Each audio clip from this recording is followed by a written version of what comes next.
اب حضرت آدم علیہ السلام کا قصہ بیان کیا جاتا ہے۔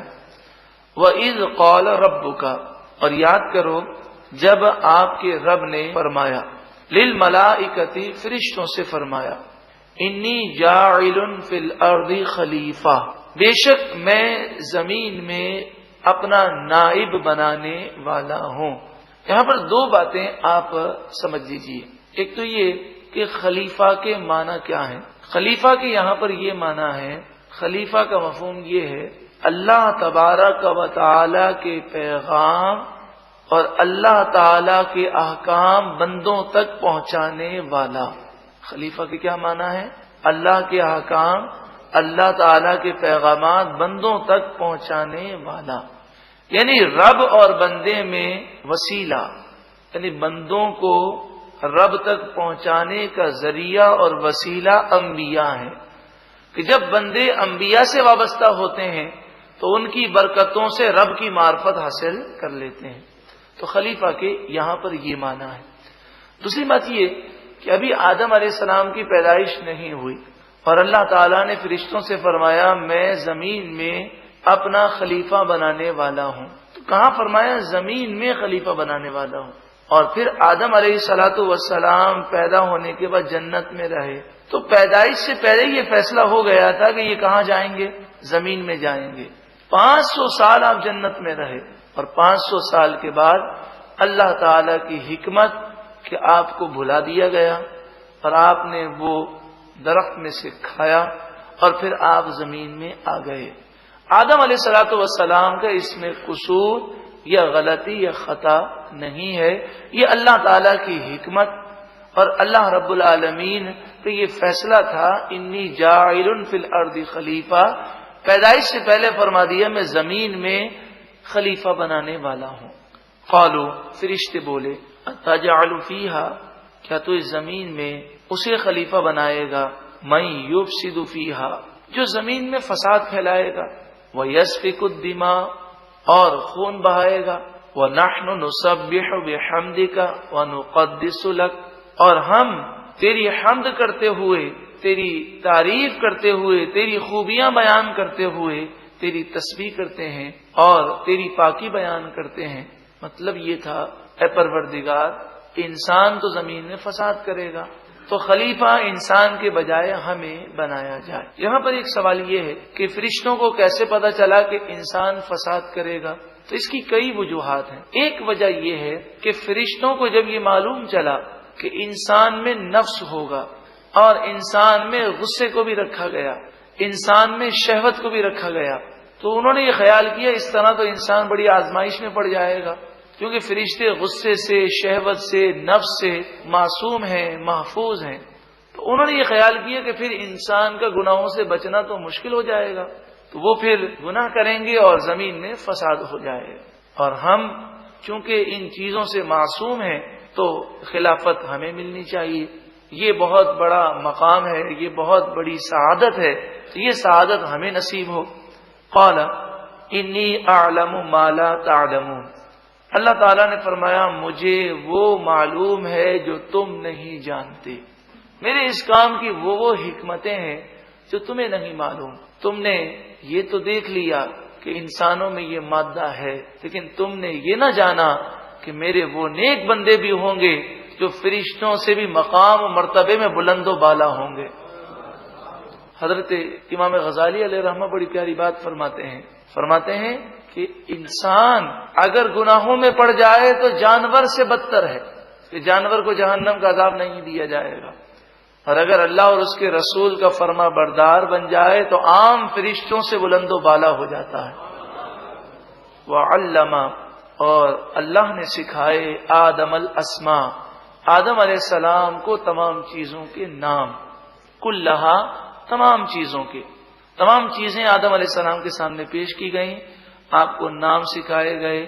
دنیا میں جتنی بولیاں قیامت تک بولی جائیں گی ان زبانوں میں آدم علیہ السلام کو ان تمام چیزوں کے نام سکھائے گئے، ان کے فوائد، ان کے نقصانات سب بتائے گئے۔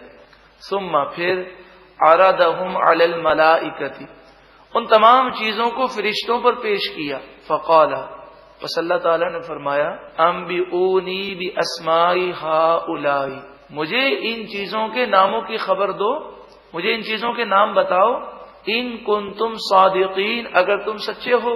کس میں سچے ہو؟ اس دعوے میں کہ خلافت کے مستحق ہم ہیں۔ قالو، فرشتے بولے سبحانک، پاکی ہے تجھے، لا علم لنا، ہمارے پاس کوئی علم نہیں، الا ما علمتنا، مگر اتنا ہی جتنا تو نے ہمیں سکھایا، تو نے جو علم ہمیں دیا وہی علم ہے، اس کے علاوہ ہمارے پاس کوئی علم نہیں۔ انک انت العلیم الحکیم، بے شک تو ہی علم والا، حکمت والا ہے۔ مفسرین فرماتے ہیں فرشتوں کا یہ کہنا کہ خلافت ہمیں مل جائے، اس پر وسوسہ نہیں کرنا چاہیے۔ یہ فرشتوں کا مطالبہ کرنا اس وجہ سے تھا کہ خلافت ایک بہت بڑی سعادت ہے، اور سعادت پانے کی تمنا کرنا یہ بہت اچھی تمنا ہے، لیکن انبیاء کا مقام فرشتوں سے بلند و بالا ہے۔ تو ان آیات سے پتہ چلا کہ خلافت عام انسانوں کو نہیں ملے گی، انبیاء کو ملے گی۔ وہ علم میں بھی فرشتوں سے آگے ہوں گے اور عمل میں بھی فرشتوں سے آگے ہوں گے۔ قال یا آدم، فرمایا اے آدم، انبئہم، خبر دیجئے فرشتوں کو، باسمائہم، ان چیزوں کے ناموں کی۔ فلما، پس جب، انبأہم باسمائہم، آدم علیہ السلام نے فرشتوں کو ان چیزوں کے ناموں کی خبر دی۔ قال الم اقل لکم، اللہ رب العالمین نے فرمایا کیا میں نے نہ کہا تھا، انی اعلم غیب السماوات والارض، بے شک میں آسمان اور زمین کے غیب پوشیدہ چیزیں جانتا ہوں، وَأَعْلَمُ مَا تُبْدُونَ، اور میں جانتا ہوں جو تم ظاہر کرتے ہو، وَمَا كُنْتُمْ تَكْتُمُونَ، اور جو تم چھپاتے ہو۔ رب العالمین ظاہر اور باطن سب کو جاننے والا ہے۔ وَإِذْ قُلْنَا، اور یاد کرو جب ہم نے فرمایا، لِلْمَلَائِكَةِ، فرشتوں سے، اسجدوا، تم سب سجدہ کرو، لآدم، آدم علیہ السلام کو، فسجدوا، سب نے سجدہ کیا، فرشتوں نے سجدہ کیا۔ اس وقت جتنی مخلوقات تھی سب نے سجدہ کیا، ساری مخلوق میں ایک ہی شخص تھا جس نے سجدہ نہ کیا، الا ابلیس، مگر شیطان نے، ابلیس نے سجدہ نہ کیا۔ ابلیس جن تھا، سورہ کہف کی آیت نمبر 50 میں اس بات کا ذکر ہے۔ یہ جن تھا، عبادت کر کر کے یہ اس مقام پر فائز ہوا کہ اسے فرشتوں کا استاد بنایا گیا، لیکن حضرت آدم علیہ السلام کی توہین کر کے وہ ہمیشہ کے لیے مردود بن گیا۔ ابا، ابلیس نے انکار کیا، واستکبر، اور تکبر کیا۔ تکبر کے معنی یہ ہے کہ اس نے اپنے آپ کو آدم علیہ السلام سے افضل سمجھا، اور تکبر کی تعریف یہی ہے کہ اپنے آپ کو کسی سے بہتر سمجھنا، یہ تکبر ہے۔ واستکبر، اور اس نے آدم علیہ السلام کے مقابلے میں تکبر کیا۔ وَكَانَ مِنَ الْكَافِرِينَ، اور کافروں میں سے ہو گیا۔ اب شیطان کو مردود کر دیا گیا، اسے نکال دیا گیا۔ وَقُلْنَا، اور ہم نے فرمایا، یا آدم، اے آدم، اسکن انت وزوجک الجنت، آپ جنت میں رہیں، آپ کی زوجہ جنت میں رہیں۔ یہ کلام حضرت آدم علیہ السلام کے جنت میں جانے کے بعد اور حضرت حوا رضی اللہ تعالی عنہا کی پیدائش کے بعد یہ کلام فرمایا گیا۔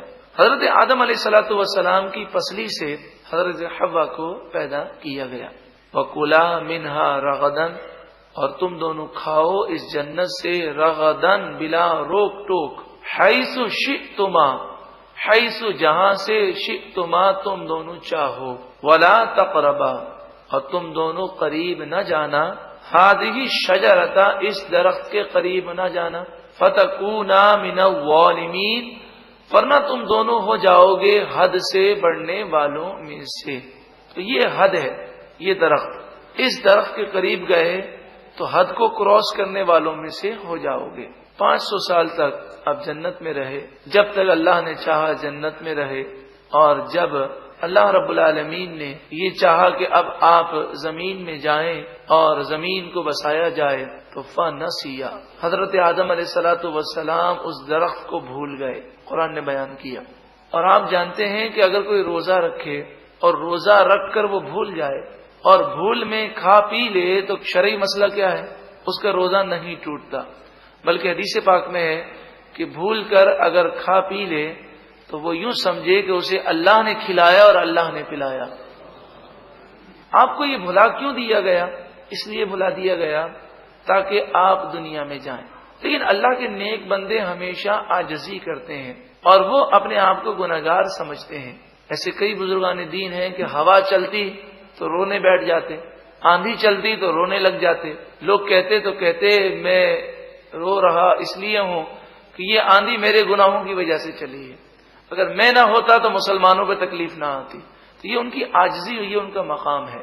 تو آدم علیہ الصلوۃ والسلام کو بھلا دیا گیا، اور یہ آپ کی عاجزی ہے، یہ آپ کا مقام ہے، یہ آپ کا خوف خدا ہے کہ آپ کئی سو سال تک اللہ کے خوف سے روتے رہے، اور 300 سال تک خوف کے مارے آپ نے آسمان کی طرف نگاہ نہیں اٹھائی۔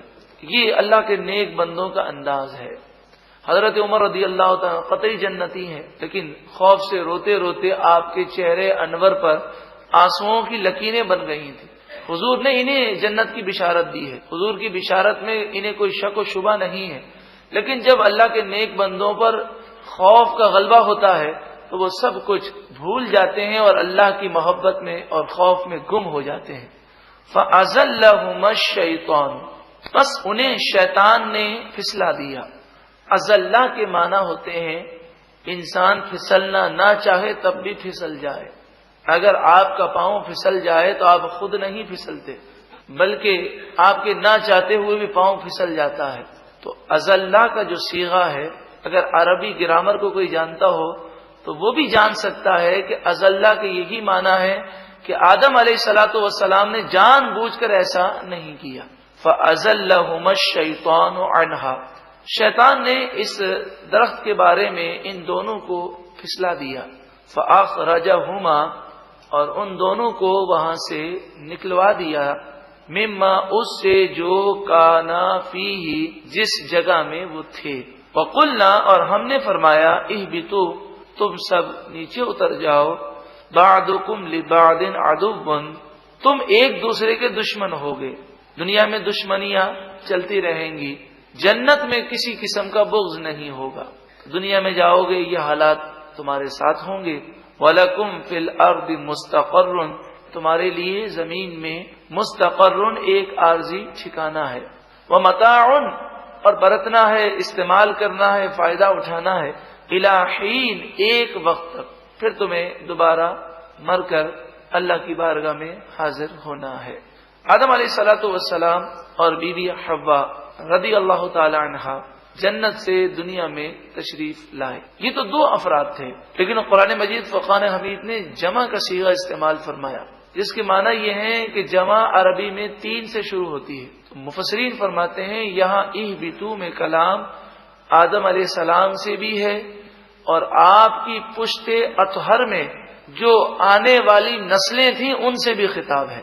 فَتَلَقَّى آدَمُ مِن رَبِّهِ، پس آدم علیہ السلام نے سیکھ لیے، من ربہ، اپنے رب سے، کلمات، چند کلمات، ربنا ظلمنا انفسنا، یہ والے کلمات، اور دوسرے کلمات احادیث طیبہ میں ہیں کہ آپ نے حضور کے وسیلے سے دعا فرمائی۔ فتاب علیہ، پس اللہ تعالی نے ان پر رحمت فرمائی، انہ ہوا، بے شک وہی، التواب، بہت توبہ قبول کرنے والا، الرحیم، بہت مہربان ہے۔ قلنا، ہم نے فرمایا، اہبطوا، تم سب اترو، منہا، اس جنت سے، جمیعاً، سب، تم سب اس جنت سے اتر جاؤ۔ فَإِمَّا يَأْتِيَنَّكُم مِّنِّي هُدًى، پس اگر تمہارے پاس میری طرف سے کوئی ہدایت آئے، تو جب بھی ہدایت آئے تم اس ہدایت اور اس پیغام پر عمل کرنا۔ فمن تبع ہدایا، پس جو کوئی پیروی کرے گا میری ہدایت کی، میرے پیغام کی، فلا خوف علیہم، ان پر نہ کوئی خوف ہوگا، ولا هم یحزنون، اور نہ وہ غمگین ہوں گے۔ والذین کفروا، اور وہ لوگ جنہوں نے کفر کیا، وکذبوا بآیاتنا، اور ہماری آیتوں کو انہوں نے جھٹلایا، اولئک اصحاب النار، یہی لوگ جہنمی ہیں، ہم فیہا خالدون، وہ اس میں ہمیشہ رہنے والے ہیں۔ دونوں گروہ کا ذکر کر دیا گیا، جنتی اور جہنمی۔ انسان کو اللہ نے عقل بھی دی ہے۔ اب فمن تبع ہدایا، یا تو اس پر پیروکار ہو جائے کہ اللہ کی ہدایت پر عمل کرے اور لا خوف علیہم ولا هم یحزنون کا تاج اپنے سر پر سجا لے اور جہنم کے خوف سے اور قیامت کے خوف سے بری ہو جائے اور جنت میں چلا جائے، یا پھر دوسرا راستہ ہے جہنم کا۔ ہم یقیناً عقل مند ہیں، اللہ تعالی ہمیں جنت کے راستے پر چلنے کی توفیق عطا فرمائے۔